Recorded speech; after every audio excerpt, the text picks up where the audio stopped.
بارش مسلسل تیز ہوتی جا رہی تھی۔ مریم کا غصہ اور بڑھتا جا رہا تھا۔ اسے ہر موسم کی بارش سے نفرت تھی، مگر برسات کی بارش۔ اس کا دل چاہتا اس موسم میں وہ کسی صحرا میں جا بیٹھے جہاں پانی کا ایک قطرہ تک نہ ہو، چاہے پینے کے لیے بھی پانی نہ ملے، مگر بس پانی نہ ہو۔ اس موسم میں کیچڑ بڑے صحن میں اور پھر اس محلے کی گلیوں سے گزر کر جانا اس کے لیے سب سے اذیت ناک کام ہوتا تھا۔ وہ کسی طرح بھی اپنے کپڑوں کو کیچڑ یا گندے پانی کے چھینٹوں سے بچائے بغیر وہاں سے نہیں گزر سکتی تھی، اور گندے کپڑوں کے ساتھ اس کالج جانا جہاں وہ پڑھتی تھی اس کے لیے ڈوب مرنے کے برابر تھا۔ اس کے پاس اس کا ایک ہی حل ہوتا تھا، جس دن بارش ہوتی وہ کالج نہ جاتی۔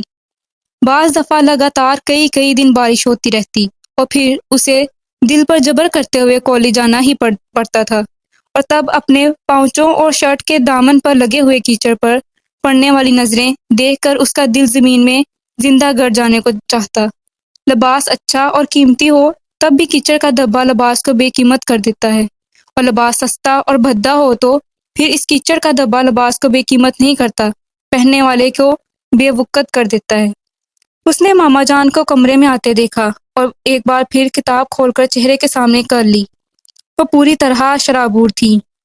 ان کے کپڑے جسم سے چپکے ہوئے اور ان کے کمزور جسم کی ہڈیوں کو بہت نمودار کر رہے تھے۔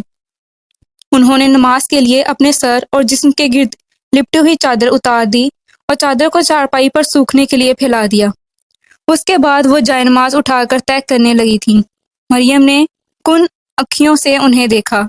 وہ جائے نماز رکھتے ہوئے کمرے کے ایک کونے کی چھت کو دیکھ رہی تھی، جو خلاف معمول اس سال برسات میں نہیں برس رہا تھا، اور پھر ان کے چہرے پر جیسے ایک فخریہ مسکراہٹ نمودار ہوئی۔ اس بار اس کونے سے پانی نہیں ٹپک رہا۔ بارشوں کو شروع ہوئے کتنے ہی دن ہو گئے ہیں، پھر بھی یہ حصہ پہلے کی طرح خشک ہے۔ انہوں نے پلٹ کر مریم سے کہا، ہاں، اس بار آپ نے کنکریٹ جو بچھا دیا ہے ساری چھت پر، بھلا چھت ٹپکنے کی ہمت کیسے کر سکتی ہے؟ مریم نے چھت کے دوسرے ٹپکتے ہوئے کونے کو دیکھتے ہوئے بلند آواز میں کہا اور دوبارہ اپنی نظریں کتاب پر جما دیں۔ ماما جان اس کی بات پر کچھ کہے بغیر کمرے سے نکل گئی، اور تھوڑی دیر بعد وہ کمرے کے اندر مٹی کا ایک پیالہ لے کر آئی تھی، جسے انہوں نے چھت سے رسنے والے ان قطروں کے عین نیچے رکھ دیا۔ ہر بار برسات آنے سے پہلے ماما جان چھت کی لپائی کرتی تھیں۔ کئی سال پرانا یہ گھر اور اس کی چھت آہستہ آہستہ بوسیدہ ہوتے جا رہے تھے۔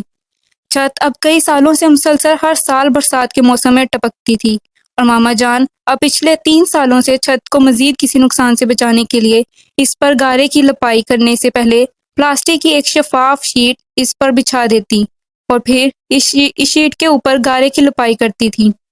اب تک چھت پر 3 سالوں میں 3 شیٹوں کا اضافہ ہو چکا تھا، مگر پھر بھی بارش کا پانی کسی نہ کسی طرح رستہ بنا ہی لیتا، اور اس بار البتہ صرف ایک کونا ہی رس رہا تھا۔ برسات سے پہلے ہر سال گھر میں ہونے والا یہ تعمیراتی کام بھی اسے ناپسند تھا، کیونکہ ماما جان صحن کے بیچوں بیچ کئی دن گارے اور مٹی کا کیچڑ ہاتھوں اور پیروں سے گونتی رہتی تھی۔ ان دنوں ان کے ہاتھ اور پاؤں کوہنیوں اور گھٹنوں سے کچھ نیچے تک ہر وقت کیچڑ سے لتھڑے ہوتے تھے۔ مریم کو یہ کیچڑ دیکھ کر گن آتی رہتی تھی۔ ان دنوں ماما جان اگر اپنے ہاتھ پاؤں اچھی طرح دھونے کے بعد بھی اس کے لیے روٹیاں پکانے کی کوشش کرتی تو وہ کبھی کبھار کھانے پر تیار نہ ہوتی۔ اسے تب ان کے صاف ہاتھ بھی گندے ہی لگتے تھے۔ ماما جان کو اس کی اس ناپسندیدگی کا پتہ تھا، اس لیے ان دنوں وہ خود اس کے لیے روٹی پکانے کی بجائے بازار سے روٹی منگوا لیا کرتی تھیں۔ کمرے میں چلتا ہوا پنکھا ابھی کئی سال پرانی مخصوص آواز کے ساتھ اس کے اشتعال کو اور ہوا دے رہا تھا۔ اسے بچپن سے اس با آواز پنکھے کی اتنی عادت پڑ چکی تھی کہ اس کا خیال تھا اب اگر اسے کسی ایسے کمرے میں سونا پڑے جہاں چلتا ہوا پنکھا بے آواز ہو تو اسے نیند نہیں آئے گی۔ میرے لیے کبھی کوئی ایئر کنڈیشنر نہیں ہوگا، صرف یہ بےہودہ اور گھٹیا پنکھا ہی ہوگا۔ اس نے پنکھے پر نظریں جماتے ہوئے ایک بار پھر کڑک کر سوچا تھا۔ بہت دفعہ ماما جان سے جھگڑے کے بعد اس کا دل چاہتا تھا کہ کسی وقت چلتا ہوا یہ پنکھا اس کے اوپر گر پڑے، کم از کم کبھی تو اس کا فائدہ اس کو خوش کر جائے۔ No comforts, no luxuries, just contentment. To hell with your contentment ماما جان۔ نہ آسائشات، نہ تعیشات، محض قناعت۔ جہنم میں جائے آپ کی یہ قناعت ماما جان، وہ زہریلے لہجے میں بڑبڑائی۔ इंसान टूटी दीवारों, उखड़े फर्श, रिश्ती हुई छत, 4-6 जानवर, 10-12 पौधों और ख्वाहिशों की कब्रों के साथ कितनी देर खुश रह सकता है, बल्कि कितनी देर रह सकता है, और आखिर इंसान रहे क्यों? अगर इसके पास बेहतर मौके हैं तो क्यों इनका फ़ायदा ना उठाए? मगर मामा जान तो ये सब कुछ भी सुनना नहीं चाह रही थी। लेकिन अगर वह कुएं का मेंढक बन गई हैं तो मैं भी क्यों कुएं का मेंढक क्यों बनूं? उन्होंने अपनी ज़िंदगी गुजार ली है और मुझे अपनी ज़िंदगी गुजारनी है। अगर उनका ये ख्याल है कि मैं इस घर में उनकी तरह जानवरों और पौधों के साथ खुश रह सकती हूँ, तो वो गलत सोच रही हैं। ये घर मेरी मंजिल नहीं है, कम अज़ कम मैं यहाँ तो ज़िंदगी नहीं गुजार सकती। उसका गुस्सा ठंडा नहीं हो पा रहा था। इन गंदे लोगों के दरमियान मैं तो ज़िंदगी नहीं गुजार सकती, मैं तो इनसे नहीं हूँ। बहुत दफ़ा का सोचा हुआ जुमला एक बार फिर उसके दिमाग में गूंजा था। कितनी देर बांध कर रख सकती हैं मामा जान मुझे? एक दिन तो मैं यहाँ से भाग जाऊंगी। मुझे मामा जान की तरह अपनी जिंदगी यहाँ बर्बाद नहीं करनी। वो बेचैनी के आलम में एक बार फिर अपने नाखून कुतरने लगी।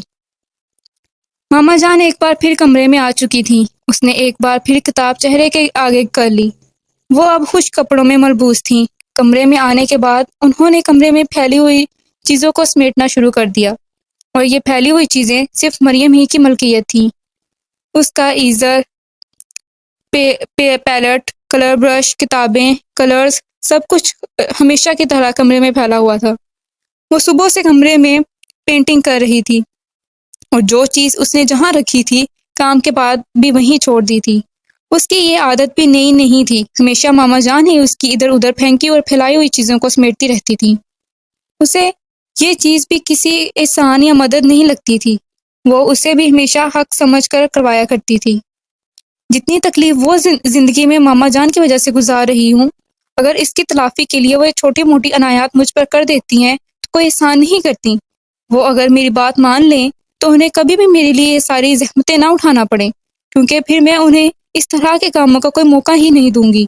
लेकिन मामा जान, वो अगर अपनी जिद पर कायम है तो फिर ठीक है, मैं भी उन्हें तकलीफ क्यों ना पहुंचाऊं। उठाती भी रही ये सारी चीज़ें। वो भी बहुत ज़्यादा मुंतकम होकर सोच रही थी।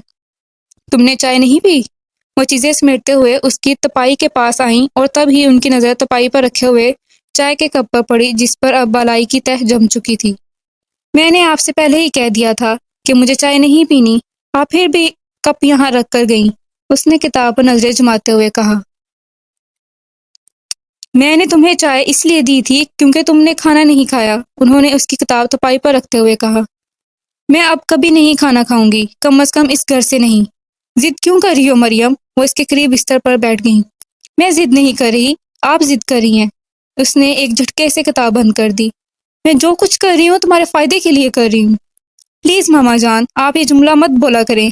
आप मेरा फायदा मत चाहें, मुझे अपनी जिंदगी अपने तरीके से गुजारने दें, मेरी खुशियों के रास्ते में रुकावट ना बने। उसने बेजारी से कहा। मैं तुम्हारे लिए रुकावट नहीं बन रही हूँ, मैं सिर्फ ये चाहती हूँ कि तुम्हें कोई नुकसान ना पहुंचे। अगर आपको मेरी इतनी परवाह होती मामा जान, तो मैं यहाँ धक्के ना खाती होती। आप मुझे लेकर इंग्लैंड चली जाती, मेरा कोई मुस्तकबिल होता वहाँ, मैं आज वहाँ एक बड़ा नाम होती। मगर आपने ये सब नहीं किया।